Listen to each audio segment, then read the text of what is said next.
सेहत plus powered by QStar group of hospitals.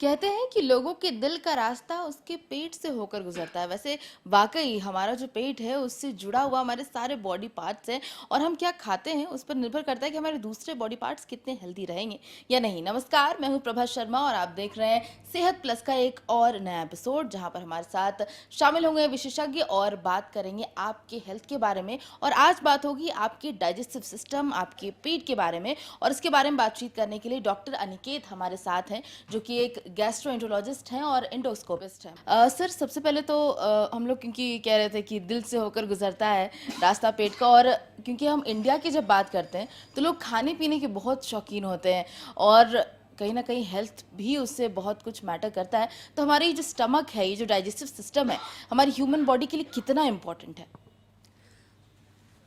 Hello, मैं doctor Aniket, gastroenterologist.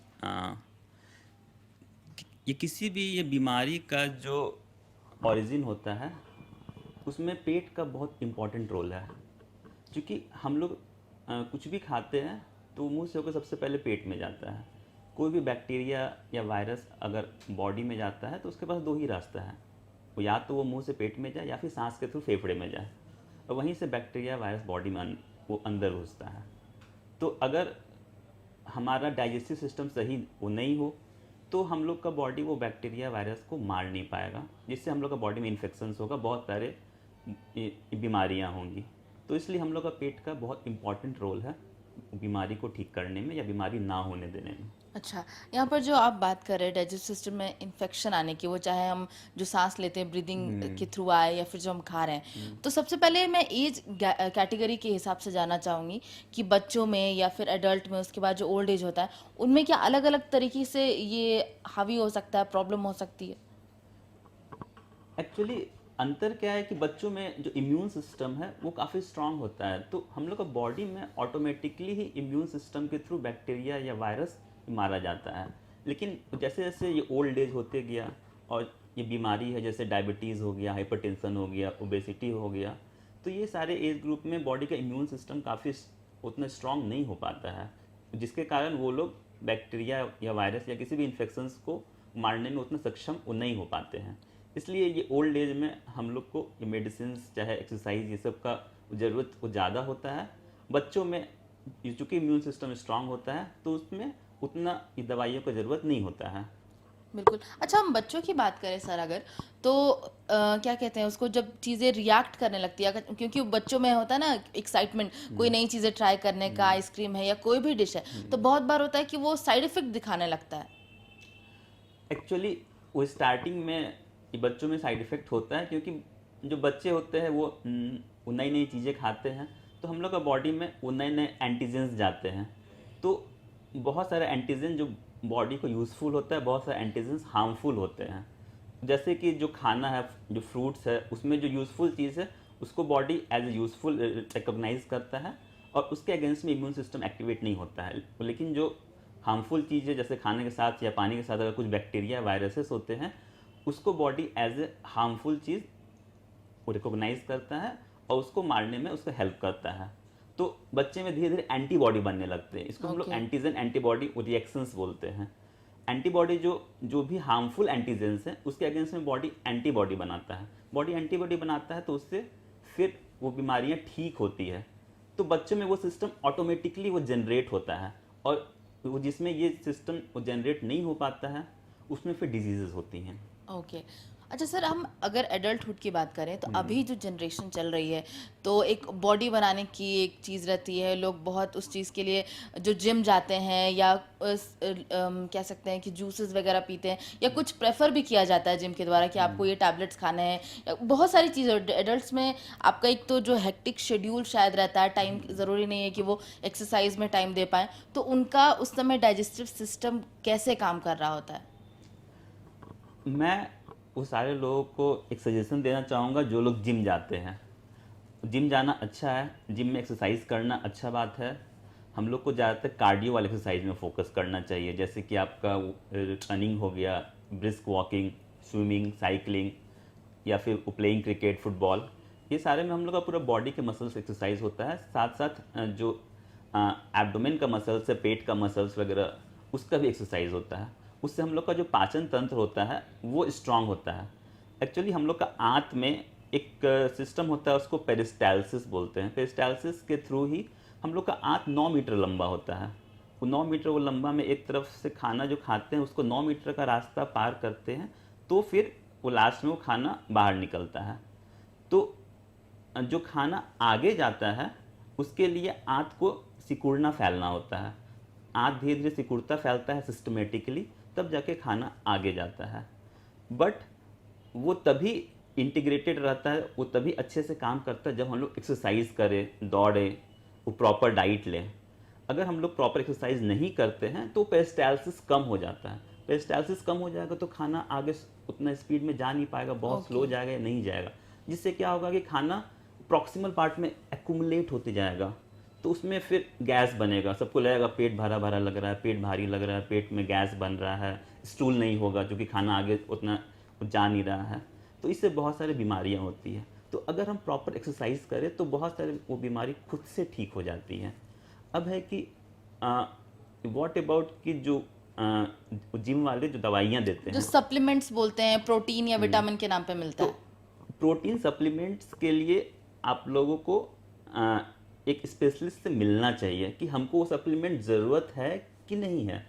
अगर हम लोग का बॉडी का प्रोटीन, फैट्स, विटामिन सब कुछ अगर वेल बैलेंस्ड है, then we just need exercise, और कुछ चीज़ का ज़रूरत नहीं है। लेकिन हम लोग में अगर प्रोटीन डेफिशिएंसी है, विटामिन का डेफिशिएंसी है, तो ओके, हम लोग को हाई प्रोटीन डाइट वो लेना चाहिए, तो सप्लीमेंट लेना चाहिए। तो सबसे पहले आपको एक स्पेशलिस्ट से मिलना चाहिए कि हमको वो सप्लीमेंट्स का ज़रूरत है कि नहीं, पहला। दूसरा बात कि जो मैं सबको बोलना चाहूँगा कि बहुत सारे लोग दवाइयाँ यूज़ करते हैं। बहुत सारे लोग को लगता है कि वो मेरा शरीर बहुत पतला है, वो मेरे को मोटा होना है, बॉडी बिल्ड करना है। मोटा होना एंड हेल्दी होना, these are two different thing. Healthy, हम लोग का टारगेट हेल्दी होना है, मोटा होना नहीं है। मोटा होना is the invitation for many diseases, बहुत सारी बीमारियां आती हैं उससे। तो हम लोग को एक हेल्थ स्पेशलिस्ट से मिलना चाहिए, और कोई भी ऐसा वो दवाई यूज़ नहीं करना चाहिए जो कि बॉडी को मोटा करे। बॉडी को हेल्दी रखना है, हेल्दी रखने के लिए आप सप्लीमेंट यूज़ कर सकते हैं, बट वैसा हम लोग को कोई दवा नहीं यूज़ करना चाहिए। अच्छा, आपने बोला कि मोटा होना और हेल्दी रहना अलग है, तो बॉडी बिल्ड करना, जो सिक्स पैक्स और इसकी जो एक प्रचलन कहने चल रहा है, वो अलग है, और एक हेल्दी बॉडी अलग है, मुझे लगता है। Healthy body is just like a balanced body. हम लोग का बॉडी में फैट्स एंड प्रोटीन्स एंड जो मसल्स है वो सारा बैलेंस्ड रहना चाहिए। अगर हम बॉडी वेट की बात करें तो बॉडी वेट में मेनली आपका 3 चीज़ आते हैं, एक तो बोन, एक मसल्स, एक fat. Bones is the constant thing. बच्चे लोग में ये बोन बढ़ते हैं, बट एज सुन आप 20 साल का एज में आ गए तो फिर वो बोन नहीं बढ़ेगा। तो मेन जो बॉडी वेट को कंट्रीब्यूट करते हैं वो मसल्स एंड फैट। तो हम लोग जो भी एक्सरसाइज करते हैं उससे ये मसल्स बिल्डअप होता है। ये मसल्स बिल्डअप होना इज़ अ गुड थिंग, और फैट को जितना कम से कम रखें वो अच्छा है। लेकिन जो हम लोग एक्सरसाइज नहीं करते उससे क्या होता है, वो मसल्स कम होने लगता है, फैट बढ़ने लगता है। फैट बढ़ेगा तो आपको फैटी लीवर होगा, आपको हार्ट की बीमारी आएंगे, हार्ट अटैक, स्ट्रोक, ये पैरालिसिस वगैरह, कॉन्स्टिपेशंस होगा, बहुत सारे पेट की बीमारियां होंगे, स्टूल्स नहीं होगा, एसिडिटी होगा। तो हम लोग को फैट को नहीं बढ़ने देना, हम लोग को मसल्स को बढ़ाना है। इसलिए जो वो चलन है ना कि वो 8 पैक्स और 6 पैक्स का बिल्डअप, वो बेसिकली वो क्या कर रहे हैं ना, वो मसल्स के बिल्डअप पर फोकस कर रहे हैं, ना कि फैट पे। अच्छा, खाने की क्योंकि हम बात करें, फूडिंग हैबिट्स की बात करें, तो जैसे लोग आजकल नए नए डाइट प्लान अपनाते हैं कि 7 दिन में वेट लॉस कर लेना है, इतने दिन में वेट गेन कर लेना है, तो ये हमारे बॉडी पर कैसे फर्क है? क्योंकि अचानक से मान लीजिए आप एक नॉर्मल रूटीन फॉलो कर रहे हैं और वो 7 डेज वाला डाइट आ गया कि इस दिन आपको सिर्फ फ्रूट्स खाने हैं, इतने सिर्फ फल खाने हैं, 1 अंडा खाना है, तो मतलब वो कितना सही है? एक्चुअली हम लोग को अपना डाइट प्लान खुद से नहीं तैयार करना चाहिए if you are not a doctor. Okay, हर बॉडी का अपना अलग अलग रिक्वायरमेंट्स होता है। कोई बहुत बहुत पतला, बहुत वो लीन थीन, इमेसिएटेड, माल न्यूट्रिशन अगर है तो उसको ठीक है, आपको ये वज़न बढ़ाना है, आपको एक हेल्दी बॉडी के लिए वज़न बढ़ाना पड़ेगा, उसके लिए healthy diet, high protein diet चाहिए। लेकिन अगर आपको ओबेसिटी है, मोटापा है, आपका वेट 80-90 केजी है, उसमें फैट्स बहुत ज़्यादा है, मसल्स कम है, तो ये उस केस में आपको एक कीटो डाइट वगैरह होता है या फिर लो कैलोरी डाइट होता है, जी। वो सारा चीज़ आपको फॉलो करना चाहिए। तो उसके लिए मैंने कहा कि आपको एक स्पेशलिस्ट से मिलना चाहिए, वही आपके बारे में वो बता पाएंगे कि आपके लिए कौन सा डाइट सूटेबल है, कौन सा डाइट सूटेबल नहीं है। एक्चुअली एक होता है बॉडी मास इंडेक्स। बॉडी ये मास इंडेक्स मीन्स आपके हाइट के अकॉर्डिंग आपका बॉडी वेट कितना होना चाहिए, ठीक है। उसको हम लोग एक पैरामीटर्स में नापते हैं, जैसे ये मास इन केजी बाई ये बॉडी हाइट इन मीटर का स्क्वायर, लाइक दैट। तो ये जो है आपको 18 से 25 तक के बीच में होना चाहिए। अगर 25 से ज़्यादा होता है बॉडी मास इंडेक्स तो वी विल से कि ये आपको ओबेसिटी है, ठीक है। अगर 30 से ज़्यादा, 40 से ज़्यादा तो आपको ये मॉर्बिड ओबेसिटी है, मतलब आपको वेट लॉस पर पूरा ध्यान देना चाहिए, आपको एकदम लो कैलोरी डाइट खाना है।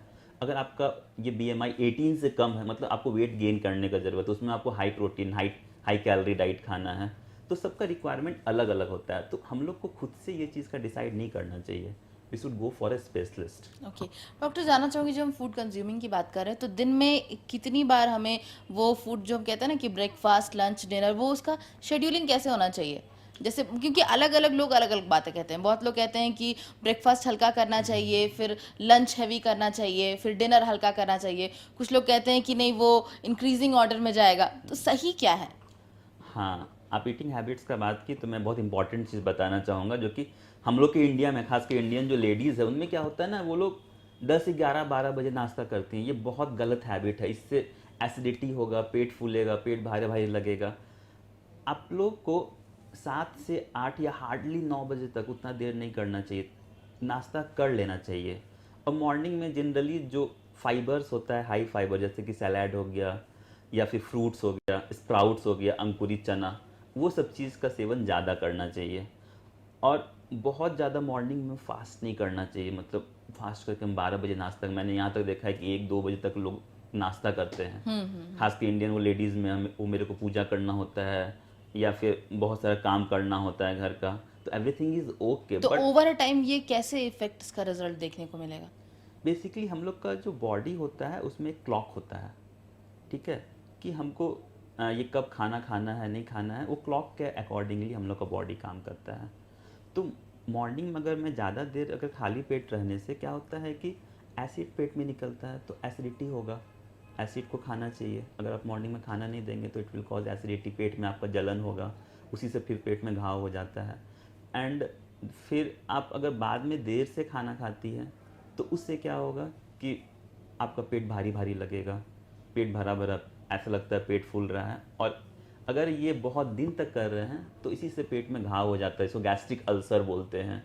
गैस्ट्रिक अल्सर फिर आगे जाके बहुत सारे कॉम्प्लिकेशंस कॉज कर सकता है, it may cause bleeding, it may cause obstruction, बहुत सारी चीज़ ये कॉज कर सकता है। तो इसलिए सबसे पहले मैं तो बताना, मतलब इस फूडिंग हैबिट से वुमेन क्या जो मेंस्ट्रुअल साइकिल होता है उस पर भी असर पड़ता है? फूडिंग हैबिट से सारी चीज़ पर असर पड़ता है, बिकॉज कि बॉडी के हर सेल्स को, बॉडी हम लोग का सेल से बना हुआ है, बॉडी के हर सेल्स को न्यूट्रिशन का रिक्वायरमेंट है। अगर हम वो टाइमली खाना नहीं खाएं, बॉडी को हेल्दी वो नहीं रखें, तो बॉडी के हर सेल्स में इसका वो असर पड़ेगा, फ्रॉम हेड टू टो। तो इसलिए हम लोग का जो फीडिंग हैबिट्स होता है उसको हेल्दी रखना चाहिए। सुबह में जल्दी नाश्ता करना चाहिए, फाइबर का यूज़ ज़्यादा करना चाहिए। दोपहर का खाना बोलते हैं 1-2 बजे तक खा लेना चाहिए, बट 7-8 बजे आप नाश्ते की, 1-2 बजे खाना के बीच में गैप काफ़ी ज़्यादा हो जाता है। इसलिए आजकल एक नया टर्म आया है, ब्रंच, दैट इज़ जी। Between breakfast and lunch. तो हम लोग को 10-11-12 बजे भी थोड़ा मोड़ा कुछ स्नैक्स खा लेना चाहिए। कभी भी बहुत ज़्यादा लंबे समय तक भूखे नहीं रहना चाहिए हम लोग को। या अच्छा, और बहुत मुझे लगता है डिनर को लेकर के खास करके डॉक्टर, हम लोगों ने अपनी दादा दादी से सुना है कि नहीं, रात में भूखे पेट नहीं सोना चाहिए, कुछ ज़रूर खा लेना चाहिए। तो ऐसा भी है? क्योंकि बहुत सारे डाइट प्लान में होता है कि अच्छा 6 बजे 7 बजे लास्ट लिमिट है, उसके बाद अगर आप ना खाओ कुछ तो वो ज़्यादा अच्छा होता है हमारे डाइजेस्टिव सिस्टम के लिए। सपोज आप शाम में 6-7 बजे खाना खाएं, फिर मॉर्निंग में आप 10 बजे नाश्ता कर रही हैं, तो कितना 12 and 4 16 आवर्स तक आपका फास्ट हो गया। तो this is not good for your stomach, इतना देर तक फास्ट नहीं करना है। तो इसलिए आपको रात में 8-9 बजे आप वो खाना खा लीजिए, और उसके बाद फिर मॉर्निंग में 7-8 बजे या 6 बजे आप नाश्ता कर लीजिए। ये आपका वो बेस्ट रहेगा। मतलब बहुत छोटी-छोटी चीज़ें हैं जिन्हें हमें ध्यान रखना है और बाद में जाकर के कोई बड़ा उसका साइड इफ़ेक्ट हमें ना देखने को मिले। इसलिए ज़रूरी है कि हम अपने जो डाइजेस्टिव सिस्टम है उसका ख़्याल रखें। और भी सवाल हैं हम डॉक्टर अनिकेत से पूछेंगे, लेकिन फ़िलहाल रुकेंगे एक छोटे से ब्रेक के लिए।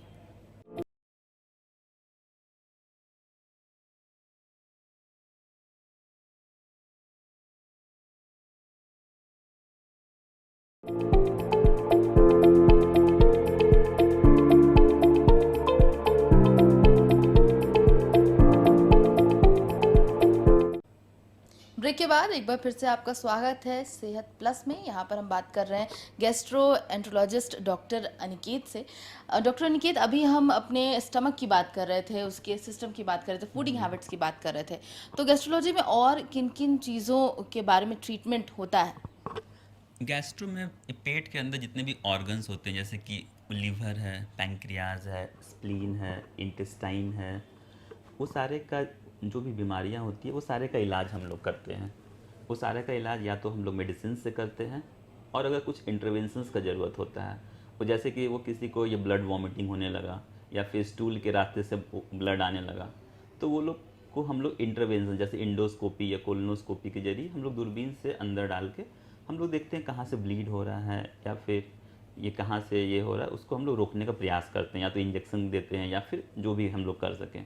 क्योंकि इंडोस्कोपी, क्योंकि आपने एक न्यू टर्म जो अभी डेवलप हो रहा है, यूज़ किया जा रहा है, उसके बारे में चाहती हूँ आप थोड़ा और डिटेल जानकारी दें। इंडोस्कोपी में क्या होता है कि एक पतला सा पाइप होता है, ऑलमोस्ट ये 10 mm का। उसको हम लोग ये मुंह के रास्ते में पेट तक ले जाते हैं, और पेट के अंदर हम लोग वो कैमरा के थ्रू देखते हैं कि उसमें पेट में अंदर क्या बीमारी है, तो और फिर उसको हम लोग उसी से ट्रीट करते हैं। अच्छा, आपने दो चीज़ यहाँ कही कि एक तो जो वॉमिटिंग वगैरह जो आपने कहा कि उसमें ब्लड आने का या फिर स्टूल के रास्ते में ब्लीडिंग होती है, तो ये किन कारणों से होता है? इसका बहुत सारा कारण होता है। वो जैसे कि हमारे इतने कार्डियक पेशेंट्स होते हैं, वो सब में कार्डियो के बहुत सारे वो दवा चल रहे होते हैं, उसमें एक दवा होता है ब्लड थिनर्स चलता है। बहुत सारे जो गठिया रोग के होते हैं वो लोग पेन किलर्स लेते हैं।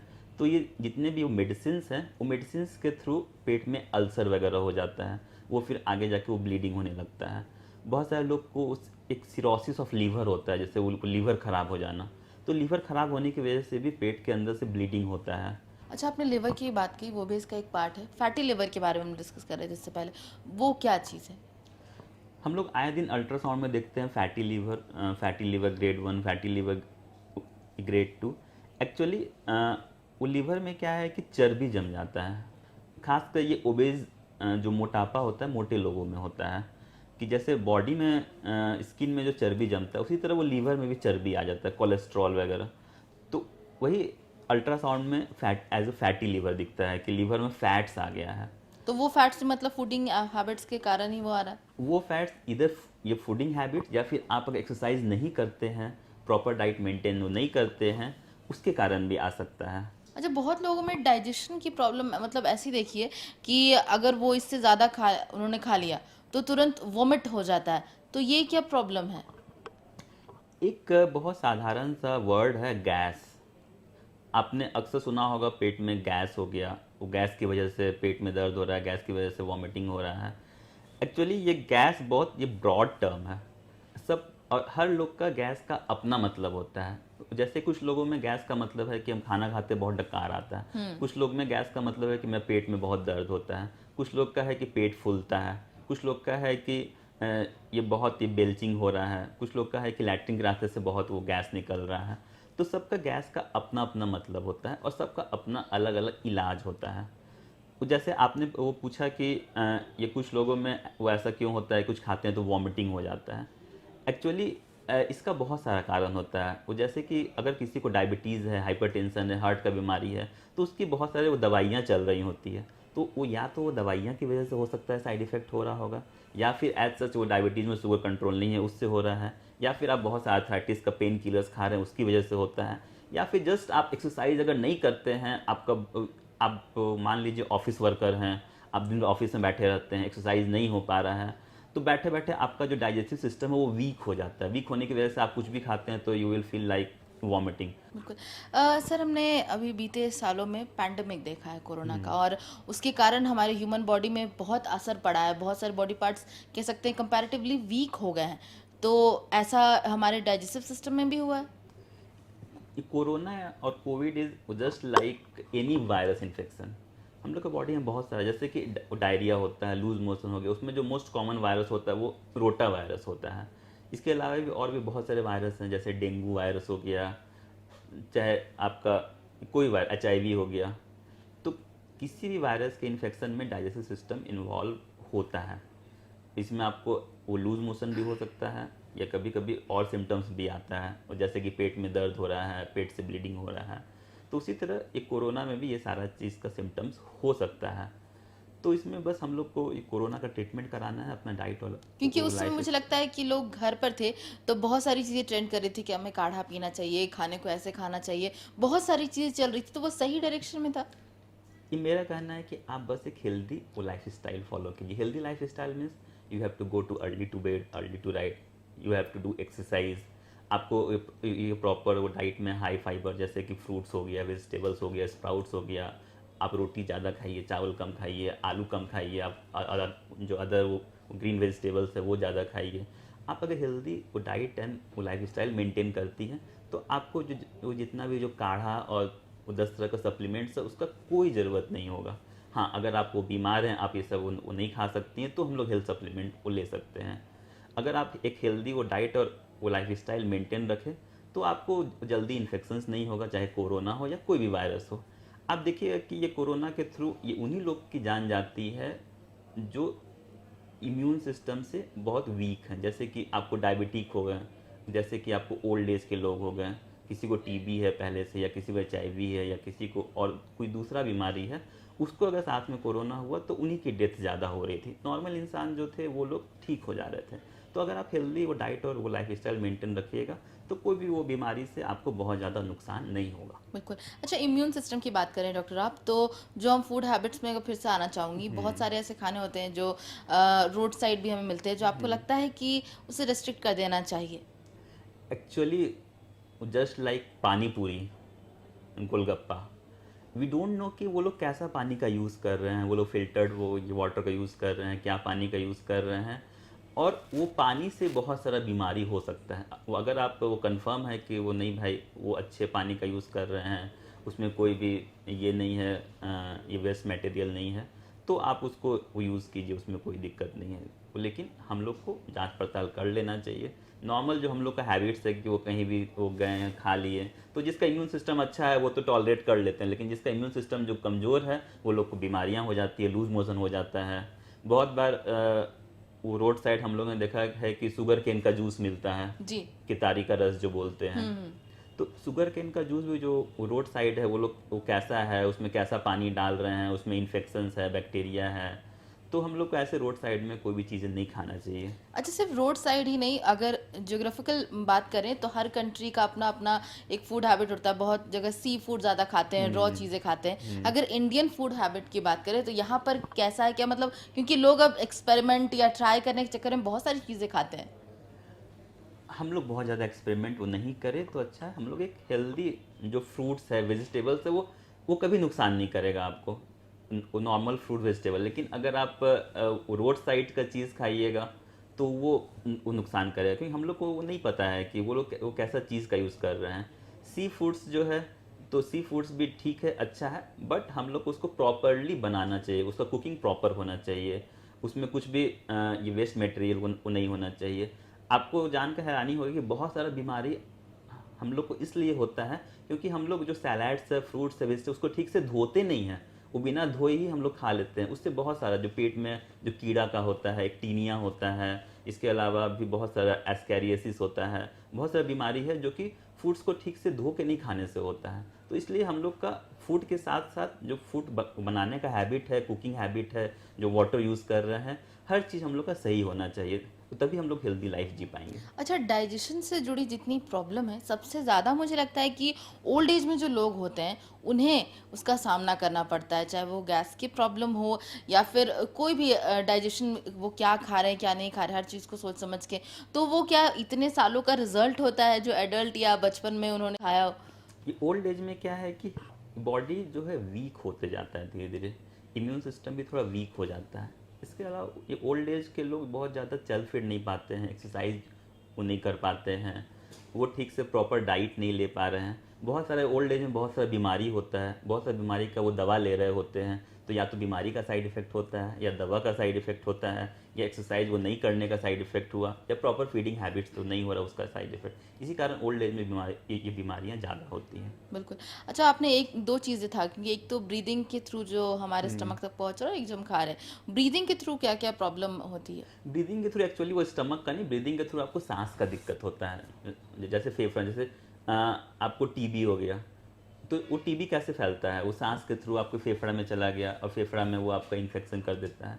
तो इसलिए बहुत सारे वायरसेस हैं जो कि हम लोग के हवा में नॉर्मल घूम रहे होते हैं, वो हम लोग कंटिन्यूसली वो ले रहे हैं, बट हम लोग का बॉडी का जो इम्यून सिस्टम है वो उसको किल कर देता है, मार देता है।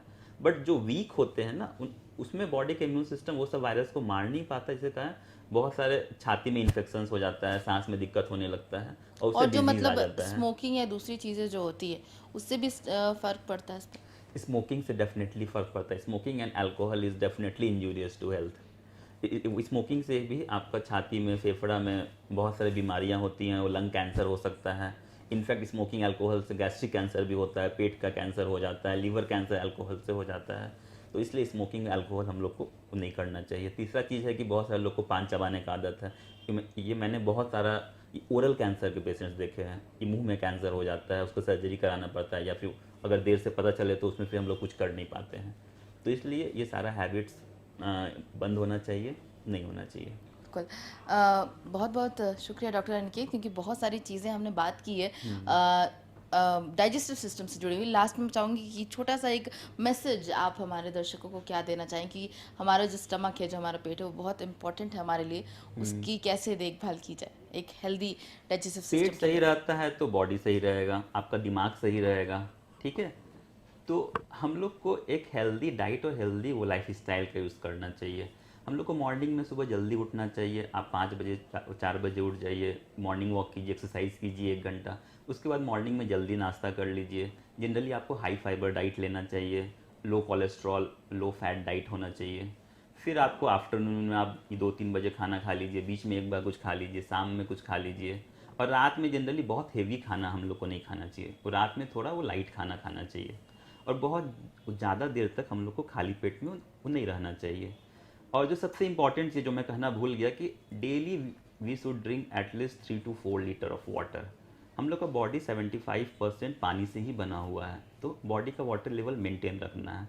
तो हम लोग को पानी खूब पीना है, एक्सरसाइज खूब करना है, खाना प्रॉपर ढंग से खाना चाहिए। बिल्कुल। और मुझे लगता है इस बातचीत में लास्ट में जो डॉक्टर ने कहा उसी से मैं अंत करना चाहूँगी कि हमारा जल ही जीवन है। वो चाहे हमारा स्टमक हो, हमारी किडनी हो, कोई भी पार्ट हो, वो हमारे बॉडी के लिए हमेशा हेल्पफुल ही रहता है। तो ज़्यादा से ज़्यादा पानी पिए और हेल्दी रहे। सेहत प्लस में मेरे साथ आज बस इतना ही। कैमरामैन प्रशांत मित्रा के साथ प्रभा शर्मा, रांची।